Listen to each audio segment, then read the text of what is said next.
You're listening to the AZREIA Show. If you're looking for quality real estate investing information that you can trust, you've found it. Stay tuned and join the tens of thousands of members that have already benefited from AZREIA, your home for education, market information, support, and networking opportunities that will advance your real estate investing career. Welcome to the AZREIA Show. I'm your host today, Jeremy Holden. Today's the next part of our mini-series for short-term rentals. We're here with Ashley and Brittany Bonish, and we're going to be talking about all things property management for short-term rentals. It'd be great if you guys could tell us a little bit about yourselves. Sure. So we are a local family-owned business, and we specialize in short-term rental property management. And my sister-in-law started the company about 8 years ago. And started in 2018. And yeah, for me, I mean, I've always had an interest in real estate. My background is interior design. The family, we also are just, I think it's like in our blood. That sounds very like entitled to say, but yeah, my brothers managed multifamily. We managed a couple flips. And so when we moved here, it just seemed natural to get into rental arbitrage, which is a funny thing to say, but yeah. So since then, I guess we've like grown organically just through our network. We went from rental arbitrage, which I don't know if you've talked about it on the show, but rental arbitrage is basically you're renting and then subleasing as a short-term rental with the landlord's permission. And so we start out there, saw a lot of success through that. And then, yeah, we just through our network grew organically and slowly, which is kind of how we like it. That's fantastic. Now, I think a lot of folks at AZREIA are used to long-term rentals. So, right, we put in a property manager and they take, usually 8.5% to 10% of monthly. They'll also help you screen. So they'll be like credit check, eviction check, financial checks, show the property.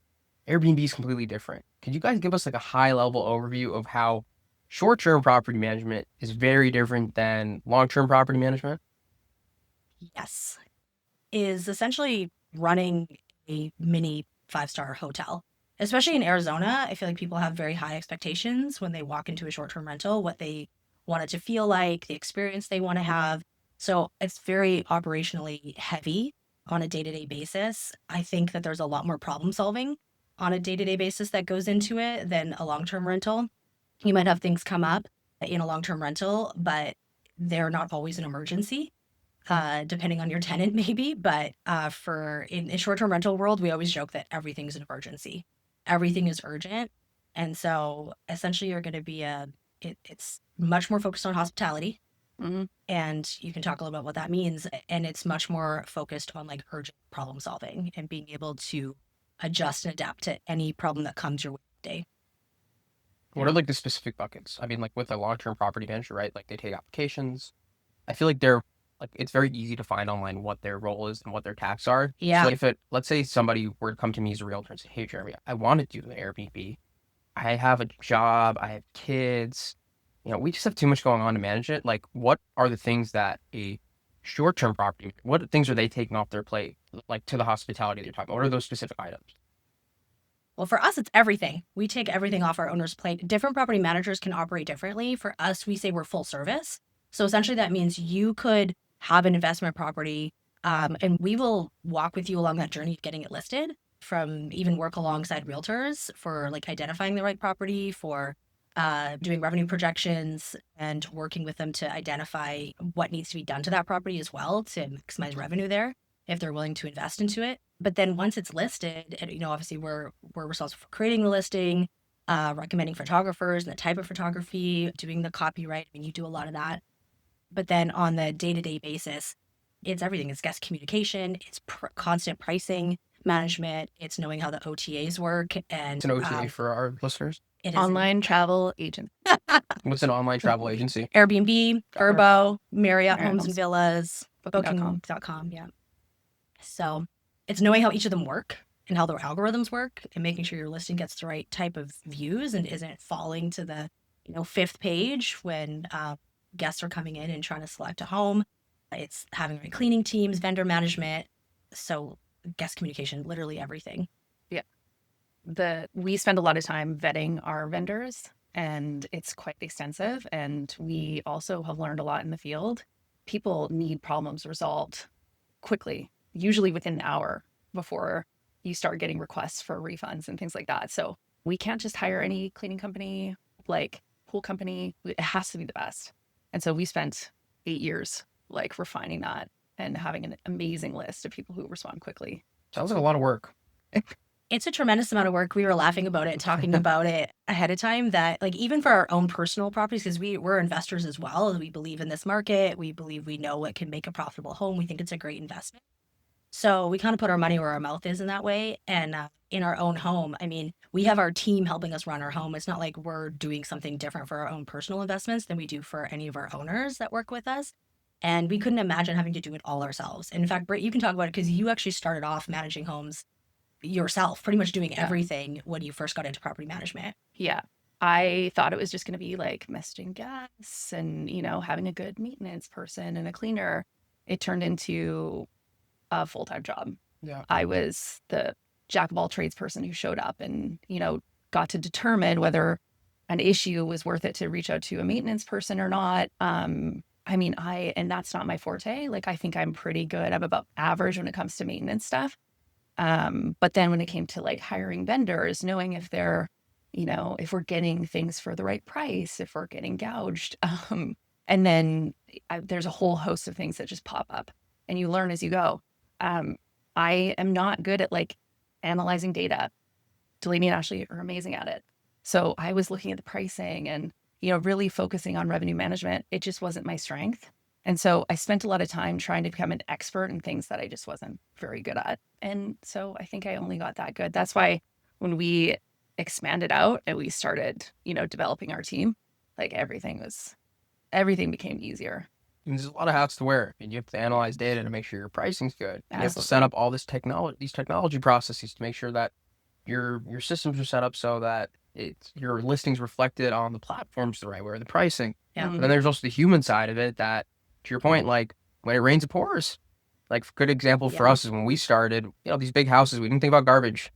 Nobody thinks about garbage, right? Yeah. And I just remember I have a little Honda Civic, and I just remember that we had a group of 16 stay. And it's March, so we had the same day, meaning that people check out at 10 and they check in at 3. Right. Garbage bins are full, and another group's coming. Yeah. And garbage doesn't come for a week, and they didn't take out the garbage. I remember going to Home Depot, getting those big old landscaper trash bags, and I remember playing garbage man. And I remember just throwing the garbage in, and I called my brother and said, we need to start building out a team. We need some support. Yeah. And at that point, I said, like, you know, if we could restart, we probably would want to hire a property manager. But being a realtor, I said, hey, I could just throw myself into it. Yeah. Like a lot of people think it's like a hobby, and it can be a hobby, but it very quickly turns into a job. So at what point in the process would a realtor like myself say, hey, I have somebody looking, or let's say I'm an investor saying I'm looking, at what point would I go and look for somebody like yourselves, like a property manager, and like how would I then want to like partner with you guys? Good question. So I think, you know, if you find a property manager that you like and would want to work with, and that's, you know, going to take a little bit of a process probably to figure out what, like you just said, what does a property manager do? How are they different? How do they charge? All of that. But once you find someone you like what part of the process should you even go looking for a property manager? We always say like the earlier the better. I think it really depends on who your realtor is and what their level of expertise in the short-term rental world is. A lot of realtors want us to work with them in the buying process because they don't feel comfortable running revenue projections. They don't feel comfortable maybe knowing different markets and what types of amenities or things to look for. You guys are like an added layer of support to help out with the acquisition. Yeah, absolutely. So we love to work right alongside realtors and support them and make sure that they're getting that sale, but also that their client is going to get an investment that's going to, you know, make the types of returns that they're expecting. I know you're really great at teaching on that, but, you know, I just think it's a little bit trickier than it looks. You can't just like ask ChatGPT to give you numbers. Like those numbers are pretty inaccurate. And even just going on, you know, AirDNA and like there's which is a platform that you can subscribe to and use that gives you like data on the Airbnb markets. You just want to have different things that you're taking into consideration because this is a very big investment for people. Yeah. For a lot of investors we work with, it's like their first investment property. So the last thing they want to do is be losing money on it or have it be a sinking hole that they're continuing to pour money into and not see returns. And as property managers, what I like is that we're very accountable to that. Like if our owners buy a house and it doesn't produce a good return for them and we told them it would, or we ran some numbers for them, we're trying to give very accurate numbers, because at the end of the day, they're going to be mad at us. They're going to be coming to us saying like, hey, why isn't our house producing like you said it would? And so we're trying to be very upfront and honest about what it takes to actually run a short-term rental. So we spend a lot of time on like owner education. Like, hey, this is a hotel. This is the standards that guests are going to expect. This is how the clean has to be done. This is why we charge this much for a clean. This is why the pool has to be cleaned twice a week, because that pool is getting a lot more use than a typical residential pool. So just doing a lot of education so they're prepared for, you were talking about seasonality is a huge thing, like educating owners on seasonality. Yeah. The summer it can be brutal sometimes. It's interesting how like it's more of like, you don't just hire a property manager to say, I need to get the place rented out. It's more like, I'm building out an investment team where I need like the right realtor. Yeah. I need the right designer and like setup, right? I also need the right property manager.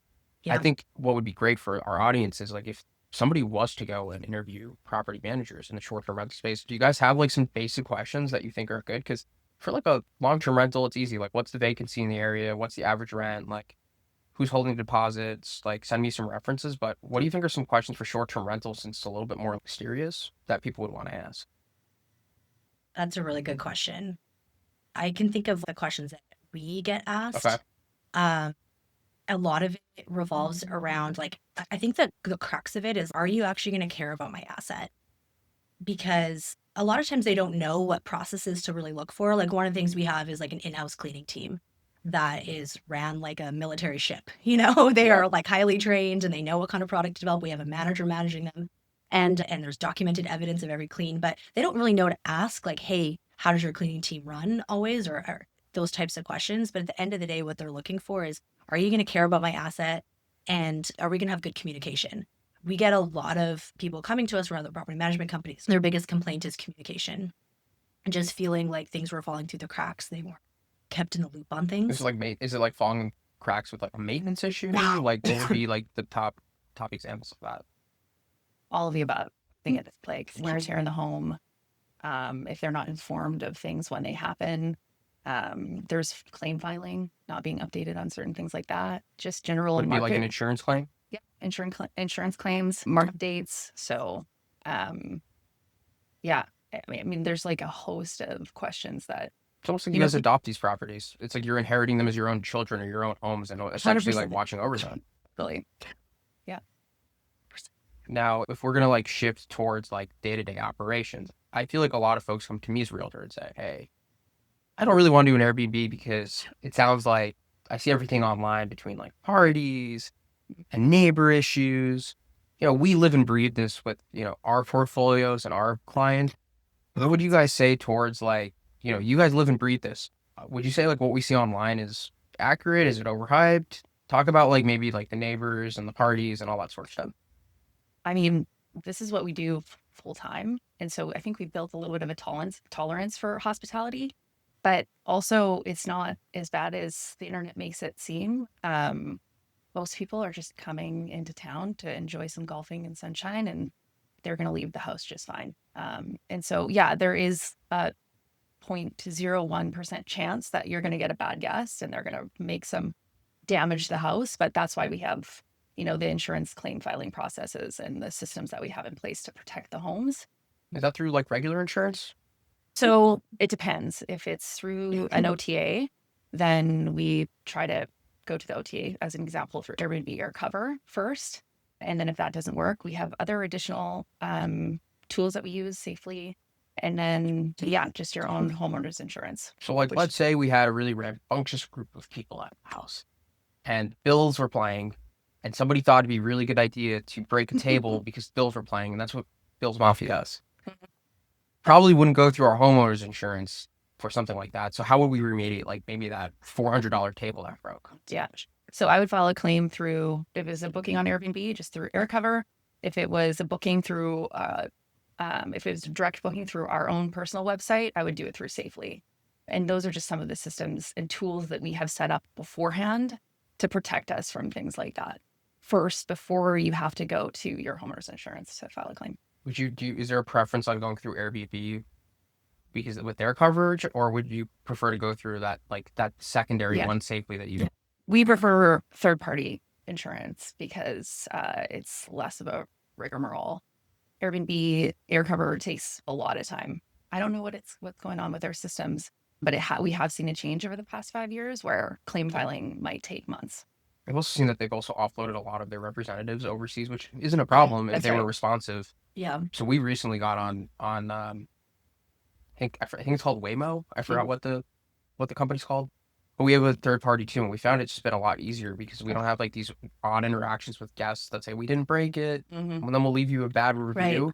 If Yeah. we were to shift towards like the reviews, I think if we go online too, like there's a lot of communication about like, you know, guests are out to get the hosts, and there's a lot of information online about on like TikTok trending say, hey, if you do this, you can maybe get like a free stay. So as Yeah. like property managers, what do you guys do to make sure that like we're not like hosts and investors aren't being taken advantage of by guests?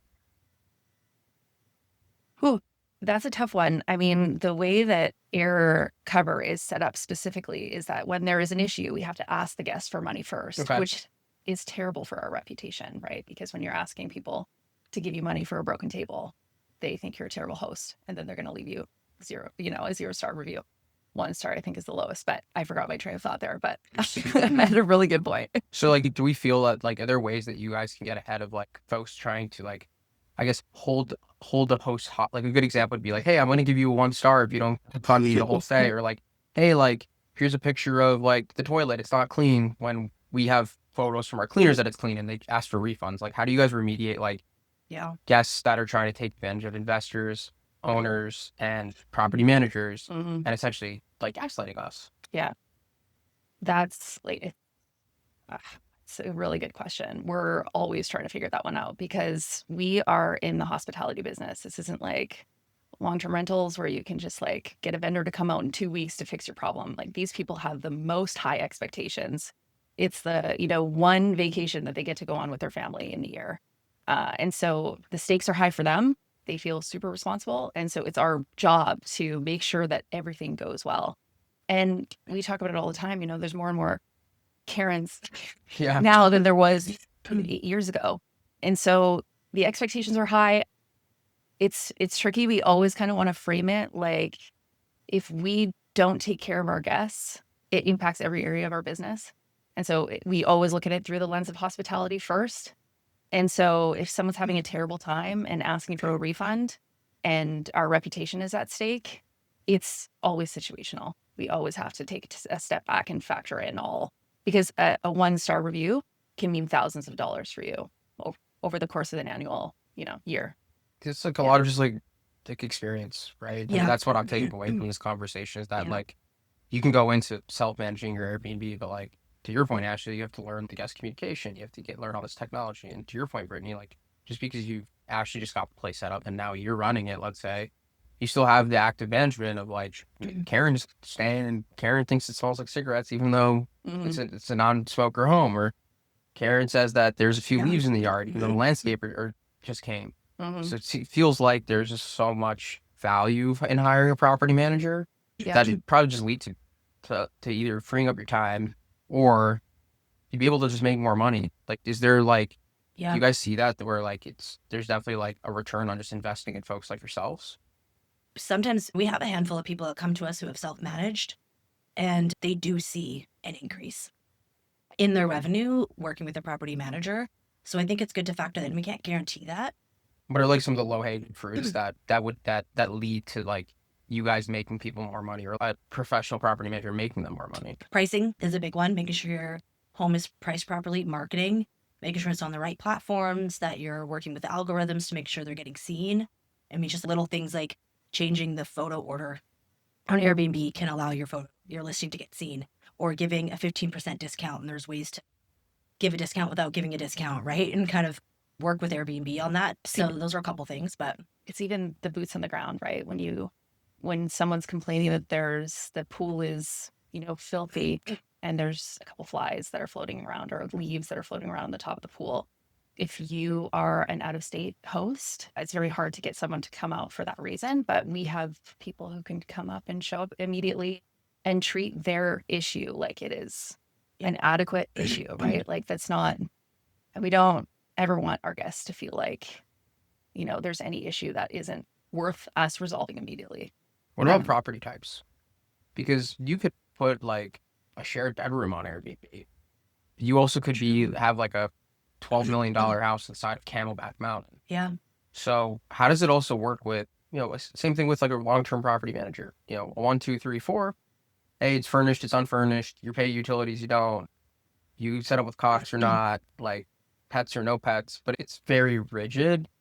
How do we like to think about like different property types as property managers and investors? Is there a different like skill, or is there a different type of management that needs to go into like looking at a 2-bedroom, 2-bath versus maybe like an 8-bed, 5-bath and like, Camelback? Yeah. This Definitely. this market is so competitive in the Phoenix metro. It's very challenging for properties to perform that don't have the right specs and aren't set up properly and don't have really good management. So, yeah. But to your point, like it's going to take a much bigger team to run a very luxury STR here. Like you might need to have a concierge service set up. You might need to have someone at the home greeting the guests and giving them a tour. So there's like luxury services that go along with a luxury property versus like a condo in Old Town. You don't need those types of services. And I think, you got to think about the guests that are coming in to those different houses. Like who are you marketing to? Who's your ideal guest? That's probably going to be coming in, stay, and what kind of things are important to them.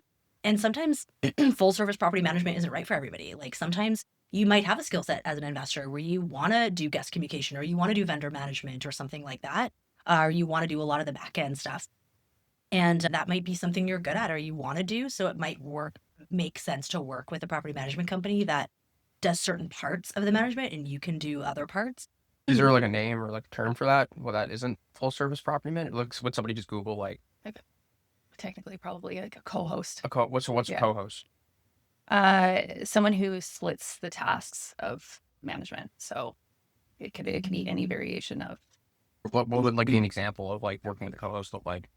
Co-hosting would be more like companies like Evolve, where maybe they manage only the pricing and the guest communication and maybe some vendor management, but very little. And then the homeowner would do the rest.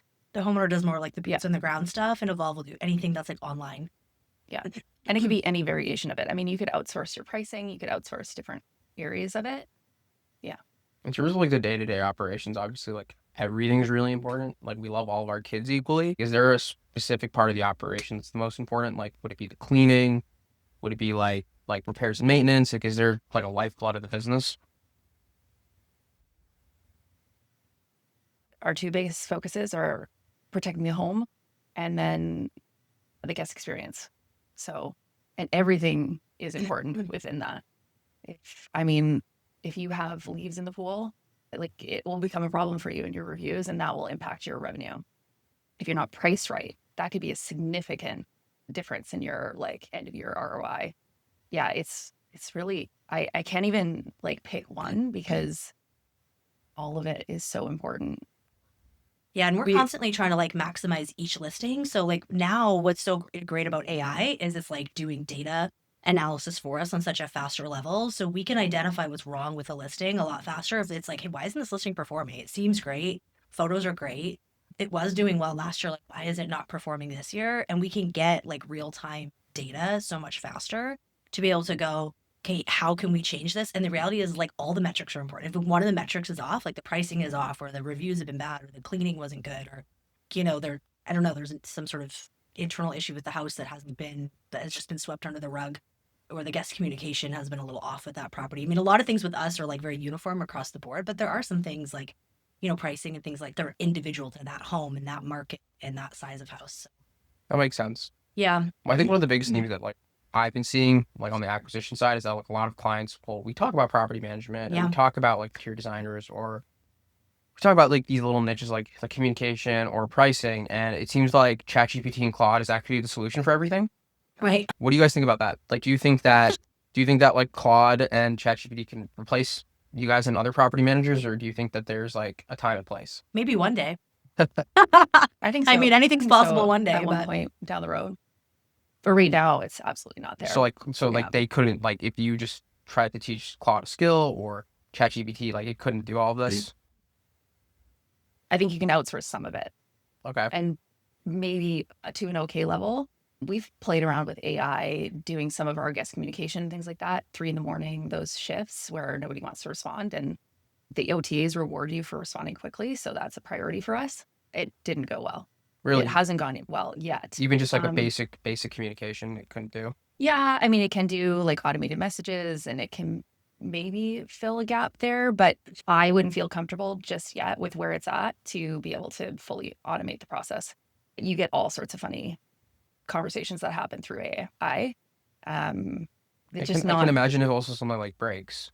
Yeah. When, like there's a super niche question, it's going to need like you guys to reach out to the homeowner, or I don't know, like ChatGPT probably can't make a call if like the air conditioner needs to be replaced. Yeah.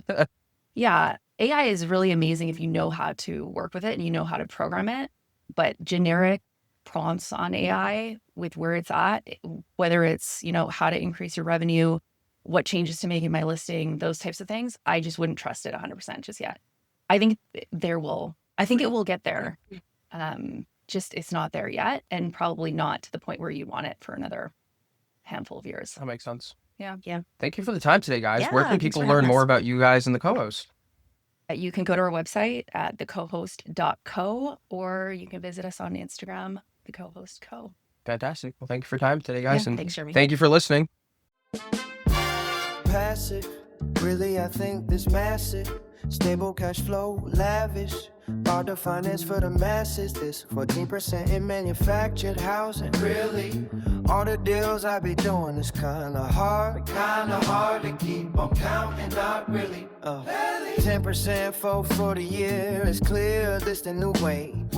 Little competition in my arena. Need a house cost arena strategy. For 10 to 14% returns. Invest today with Silvercrest Opportunity Fund. 10% passive, the checks I blind on with collateral. Thanks for listening to the AZREIA Show with your hosts, Marcus Maloney and Mike Delprete. We hope you enjoyed this episode. If you found this information valuable, head over to AZREIA.org and learn more about our community.